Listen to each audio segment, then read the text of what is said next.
That night, she waited for him, as usual. When Chike finally stumbled through the door near dawn, Amara's voice shook. "Who is she?" He looked at her blankly, then smirked. "Who? Don't play games with me, Chike. I saw you, the girl in the red dress. Don't tell me she's just a colleague." For a moment, his mask slipped. Then he laughed, cold, cruel. "And if she is more than that, what will you do?" Amara's breath caught. "After everything I've done for you, after I gave up my education, my future, for you." He sneered, voice dripping with contempt. "And what did you expect, Amara? Did you really think a graduate like me would stay with someone like you? Someone who can't even get a job? You should be grateful I kept you this long." Her heart shattered. The words pierced deeper than any blade. What would you do if the person you gave everything to betrayed you?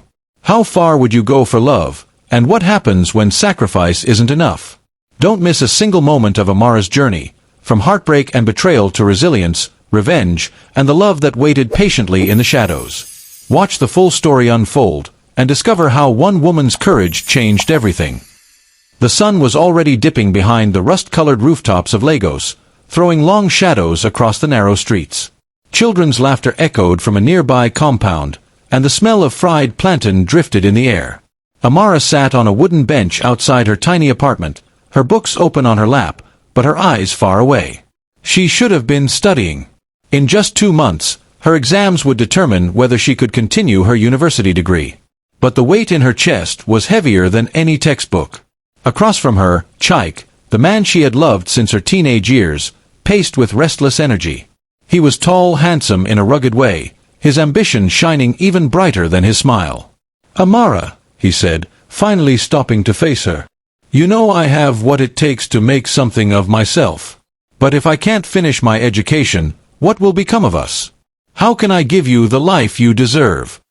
His words were sharp, deliberate. She had heard this plea before, but tonight it felt different, urgent. "Chike," Amara's voice trembled. "I want that life too. But I also have dreams. My studies." He cut her off, stepping closer. "Don't you see? This is bigger than both of us. If one of us must sacrifice, it has to be you. My chances are higher. You know it's true." Amara swallowed hard. The night hummed with distant generators, but inside her heart was silence. She thought of her mother, who had struggled alone to raise her. She thought of the years she had worked hard to earn her scholarship. And she thought of Chike, the boy who had once shared his last meal with her when they were children, the boy who had promised to marry her under the mango tree behind her mother's house. Her lips parted slowly. "So, you want me to drop out?" He didn't say yes. He didn't have to. The pleading look in his eyes was answer enough. Amara turned her gaze back to her books, her fingers brushing over the ink-stained pages. It felt like touching a life she might never live. But love made people do impossible things. That night, she made the choice that would change everything. The following weeks were a blur of paperwork, tears, and silence. Her lecturers tried to dissuade her, her classmates stared in shock, but Amara's mind was set. She told them she needed a break, though she never explained why. Chike, on the other hand, walked around with renewed confidence. He applied for scholarships, sent in forms, and spoke of his future with fiery certainty. "You'll see," he told her, squeezing her hand. "One day you'll thank me. One day, I'll give you the world." Amara smiled, though inside, her heart ached. Daniel noticed the change in her almost immediately. Daniel had been her friend since childhood, the boy who sat beside her in primary school, the one who had always defended her when other children mocked her worn-out shoes. Life had taken him down a different path, a family business, smart investments, and eventually, immense wealth. By the time they were adults, Daniel was already the kind of man other women dreamed of marrying. Yet, every time he looked at Amara, his voice softened, and his eyes betrayed something deeper than friendship. When he heard she had left school, he confronted her. "Amara, why would you do this?" His voice was tight with frustration. "You had so much potential. You were one of the brightest students in our set. And now you're just throwing it away." She looked away, embarrassed, clutching the hem of her faded skirt. "It's complicated. It's not complicated. Daniel's tone softened. It's Chike, isn't it? You did this for him. Her silence was answer enough. Daniel shook his head. You don't have to prove your love like this. If it's money you need, if it's school fees, Amara, let me help you. I can pay for both of you to study. You don't have to sacrifice everything. But she raised her hand, cutting him off. No, Daniel. Please. I know you mean well, but I can't accept your help. Chike is my choice. My loyalty is with him. The rejection stung, but Daniel simply nodded, hiding the storm in his chest. Life became harder for Amara. Without school, she worked menial jobs to support herself and Chike, waiting tables at roadside eateries, cleaning homes, selling fruit at the market. At night, she returned exhausted, her hands blistered, her clothes soaked with sweat, but her spirit still clung to hope. Chike, meanwhile, thrived. With Amara's support, he continued his studies. She ironed his clothes, typed his assignments when he was too tired, and even went hungry so he could eat. One evening, after she handed him the last of her savings for a school project, Daniel appeared at her door again. "Why do you keep suffering like this?" he asked quietly, watching her wipe her brow. "You're breaking yourself for someone who doesn't see your worth." Amara forced a smile, though her eyes glistened with unshed tears. "Love is sacrifice, Daniel. You wouldn't understand." Daniel looked at her for a long moment, then said softly, "One day, you'll realize love is not meant to destroy you." Months turned into years. Chike graduated, his name called in the crowded hall as Amara clapped until her palms stung. She felt proud, even triumphant, as though his victory was hers too. But deep down, a small voice whispered, "What about your dreams?"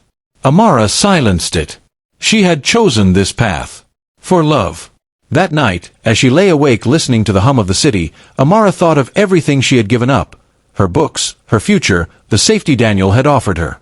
She thought of Chike's smile, his promises, his ambition. And she prayed that her sacrifice would not be in vain. But the winds of fate were already shifting, and Amara's story was only beginning. The weeks that followed seemed like a dream. Chike applied for jobs at major firms, his confidence unshakable. Amara watched him leave every morning with polished shoes and a hopeful smile, praying silently for his success.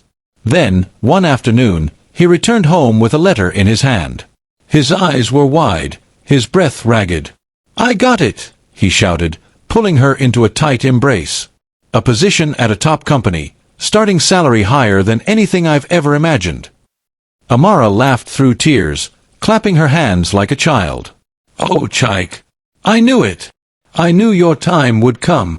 She cooked that night, jollof rice, fried chicken, and the plantain he loved so much. It was the first real celebration they had ever had, and she savored every second. But slowly, the joy began to fade. At first, it was the long hours. Chike came home later than usual, sometimes past midnight. He claimed he had extra projects, late meetings, work dinners. Amara believed him. Of course she did. She had seen how ambitious he was, how determined to succeed. But then came the lies she couldn't explain away. His phone rang in hushed tones, and he would step outside to answer. Perfume lingered faintly on his clothes, scents Amara never wore. There were weekends when he said he was traveling for work, but returned with stories that didn't quite add up. Still, Amara clung to hope. Love made excuses, even when truth stared it in the face. Her nights grew longer. She would sit by the window of their small apartment, staring at the gate, waiting for the sound of his footsteps. Some nights she dozed off in a chair, waking to the sound of the rooster's crow without ever hearing the door open. Neighbors whispered. A friend pulled her aside once and said, "Amara, are you sure you know what your man is doing?" She forced a laugh. "Of course. He's working hard. He has to." But inside, unease gnawed at her. The truth came crashing down one evening. Amara had gone to the market, and as she returned, she caught sight of Chike across the street. He wasn't alone. His arm draped casually around a young woman's shoulder, her laughter ringing out like bells. She wore designer clothes, her hair neatly styled, her nails painted a glossy red. Amara froze, her basket slipping from her hand, oranges rolling into the gutter. She watched him hail a taxi for the woman, kiss her cheek, and sent her off with a smile that used to belong to Amara. Her knees buckled, but she forced herself upright, clutching the edge of the basket as tears blurred her vision. That night, she waited for him, as usual. When Chike finally stumbled through the door near dawn, Amara's voice shook. "Who is she?" He looked at her blankly, then smirked. "Who? Don't play games with me, Chike. I saw you. The girl in the red dress. Don't tell me she's just a colleague." For a moment, his mask slipped. Then he laughed, cold, cruel. "And if she is more than that, what will you do?" Amara's breath caught in her throat. "After everything I've done for you, after I gave up my education, my future, for you?" He sneered, his voice dripping with contempt. "And what did you expect, Amara? Did you really think a graduate like me would stay with someone like you? Someone who can't even get a job? You should be grateful I kept you this long." Her heart shattered. The words pierced deeper than any blade. Amara didn't remember how she got through the next few days. She drifted like a shadow through her own life, unable to eat, unable to sleep. The apartment that once held laughter now echoed with silence. She remembered the countless nights she had stayed awake, waiting for him. The meals she had skipped so he could eat. The books she had abandoned, the dreams she had buried. And now, he had tossed her aside as if she were nothing. Daniel found her one afternoon, sitting by the roadside with an empty gaze. "Amara," he said softly, crouching beside her. "What has he done to you this time?" She tried to hold back the tears, but they spilled anyway. He's gone, Daniel. Not physically, but in every way that matters." Daniel clenched his fists, anger flashing in his eyes. But he didn't speak ill of Chike. Instead, he gently lifted her to her feet. "You don't have to go through this alone. I told you once, love is not meant to destroy you. Let me be here, at least as your friend." Amara leaned into his steady presence, too broken to argue. Meanwhile, Chike's new life blossomed, or so it seemed. He was often seen in the city with his new girlfriend, taking her shopping, dining at expensive restaurants, showing her off as though she were a prize. But behind the glamour, cracks began to show. He spent more than he earned, borrowed from friends, and drowned in debt. Still, he chased the illusion of success, blind to the cliff he was racing toward. Amara, though heartbroken, began to find her strength again. She worked small jobs, reconnected with old friends, and slowly pieced her life back together. Daniel was always nearby, not forcing, not pressing, just present, a quiet rock she could lean on. But deep in her heart, the wound remained raw. Nights were still long, and sometimes she still caught herself waiting at the window, as if Chike might walk through the door and apologize. She hated herself for it. The city had a way of swallowing secrets. Cars honked impatiently along crowded roads, traders shouted their prices in the market, and preachers on street corners promised salvation. To the outside world, Chike was thriving, dressed in fine suits, dining in luxury restaurants, his new girlfriend always at his side. But behind closed doors, the cracks widened. The woman who had captured his attention, whose beauty had made him dismiss Amara, was no longer satisfied with promises. She wanted more gifts, more trips, more proof that she was worth his sacrifice. "Chike," she pouted one evening, adjusting her gold earrings, "if you really love me, you'd take me to Dubai. Everyone I know has traveled abroad. Or maybe I'm just not as important to you as you claim." Chike forced a laugh, hiding the sweat that broke across his brow. He was already drowning in debt. His salary, though generous, could not keep up with the lifestyle he had built around her. He had borrowed from colleagues, taken loans, even pawned some of his belongings, all to maintain the illusion of wealth. Still, he couldn't bear to lose her. She was his prize, his proof that he had risen above his past. "I'll make it happen," he assured her, his voice steady even as his stomach churned. Meanwhile, Amara was learning to live with her pain. Her days passed in quiet labor, helping at a tailor's shop, selling food in the market, cleaning houses when the chance came. She carried herself with quiet dignity, though her heart still bled. At night, when the city slept, she lay awake staring at the ceiling, replaying Chike's cruel words. "Did you expect a graduate like me to stay with someone like you?" It was a wound that refused to heal. Yet, through the fog of grief, Daniel remained. He never pushed, never pressured. He simply appeared when she needed him, sometimes with groceries, sometimes with small tokens of encouragement, and sometimes with nothing but silence and presence. One evening, as they sat on a bench watching the children play football, he spoke softly. "Amara, do you remember when we were in primary school, and the teacher asked us what we wanted to be when we grew up?" She gave a faint smile. "Of course. You said you wanted to own a business empire." "And you," he said, looking at her gently, "you said you wanted to be a lawyer, to fight for those who couldn't fight for themselves." Her smile faded. "That was a long time ago." Daniel's voice softened further. "It doesn't have to be over. You sacrificed once, but that doesn't mean you can't dream again." She shook her head. "Dreams don't feed you, Daniel. And besides, I chose my path. I can't go back." Daniel studied her face, seeing the shadows of sorrow she tried to hide. He wanted to say more, but he held back. Some wounds couldn't be rushed. Chike's life, however, was speeding toward collapse. The Dubai trip never happened. The girlfriend who had once adored him grew restless, frustrated by his excuses. "You're not the man I thought you were," she spat one night, tossing aside the handbag he had bought her. "You promised me the world, but you can't even keep up. Why should I waste my time with you?" He begged, pleaded, but she had already made up her mind.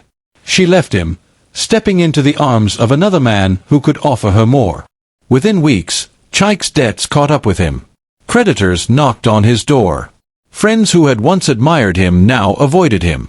His job, strained by his carelessness and constant distractions, slipped through his fingers. Soon, the fine suits were sold, the apartment emptied, and the man who had once mocked Amara found himself back where he started, alone, broke, and forgotten. Word spread quickly. Lagos was a city of fast tongues, and soon Amara heard whispers of his downfall. Part of her wanted to rush to him, to offer comfort as she always had. But another part, stronger now, reminded her of his cruelty, of the way he had discarded her like old cloth. Still, when she passed him one day on a dusty street corner, she almost didn't recognize him. His shoulders sagged, his clothes were worn, his eyes hollow. "Amara," he croaked, his voice thick with shame. Her steps faltered, but she didn't stop. She gave him one long look, of pity, not love, and kept walking. For the first time, he realized what he had truly lost. That night, Amara sat alone, turning the memory over in her mind. She should have felt vindicated, triumphant even. But all she felt was a hollow ache. Sacrifice had nearly destroyed her. Betrayal had left her bleeding. And now, seeing Chike broken, she understood that love, real love, was never meant to look like this. Daniel found her by the window, staring into the night. "You saw him today," he said quietly. She nodded. He hesitated, then added, "How do you feel?" Amara sighed, resting her head against the wall. "Empty. I gave him everything, Daniel. Everything. And now there's nothing left to feel. No hate. No anger. Just emptiness." Daniel reached for her hand, his touch warm, grounding. "Then maybe it's time to let the past go. To allow yourself to heal." Her eyes glistened, and for the first time, she didn't pull her hand away. Days turned into weeks, and Amara began to notice the small ways Daniel had always been there. The way he walked her home when it was dark, the way he listened without judgment, the way he never once reminded her of the times she had rejected him.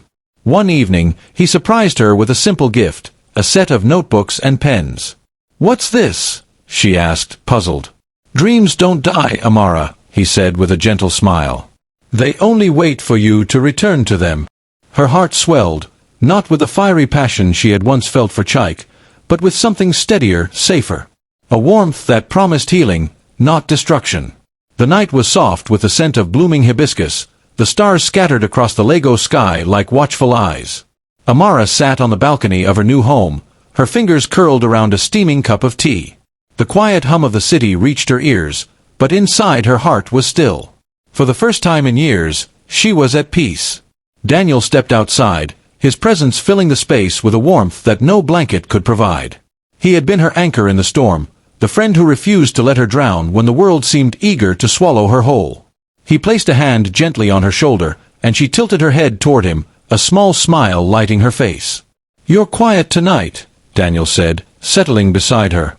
Amara looked out at the horizon. "I was just thinking, how different life is now. How much has changed." She remembered the long nights she had stayed awake waiting for Chike, the lies she had swallowed, the sacrifices she had made.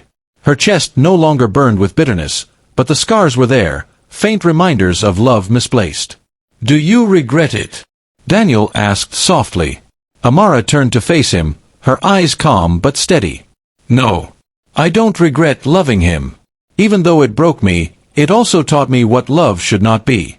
And because of that, I can see clearly what I have now." Daniel's hand found hers, and their fingers intertwined. There was no rush in his love, no sharp edges or cruel dismissals. His love had been patient, waiting in the shadows, ready to step forward when she was ready to see him. A year earlier, Chike had fallen from his throne of pride. The wealth and glamour he had boasted about vanished when his company downsized, when the woman he had paraded about abandoned him for greener pastures. He had returned to the streets, bitter and empty, searching for sympathy in the same eyes he had once mocked. Amara had seen him only once, standing at the corner of the market, his shirt wrinkled, his eyes hollow. For a moment, the ache in her heart had stirred. But then she had remembered his words, "Did you expect a graduate like me to be with you?" And she had walked past without stopping. Now, with Daniel, she was writing a new one. A story not of sacrifice without reward, but of partnership and gentle devotion. He treated her as an equal, someone worthy of respect, not as a stepping stone to climb higher. "Daniel," she whispered, her voice carrying the weight of all she had endured, "thank you for loving me when I couldn't even love myself." He smiled, brushing a stray curl from her face. "You were always worth it, Amara. Always." Amara's journey shows us that true love isn't about wealth, appearances, or blind sacrifice.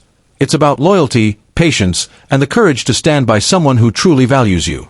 What did you think of her story? Could you have walked away like Amara, or stayed like Daniel? Share your thoughts in the comments, and don't forget to like, subscribe, and turn on notifications so you never miss another story of love, heartbreak, and triumph.